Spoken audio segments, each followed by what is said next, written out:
Hallo, Assalamualaikum warahmatullahi wabarakatuh. Guten Tag, meine Damen und Herren.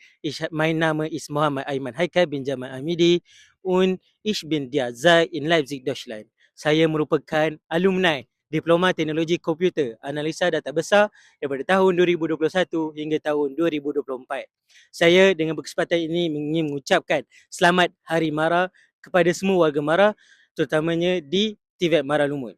Saya ingin mengucapkan terima kasih kepada TVET Mara Lumut dengan bimbingan dan tunjuk ajar yang saya telah timba selama ini, dan kini saya dapat meneruskan pembelajaran saya di kota Jerman, di kota Leipzig di Germany.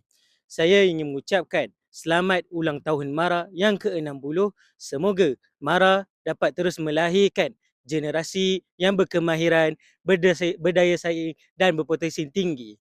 Sekian, terima kasih.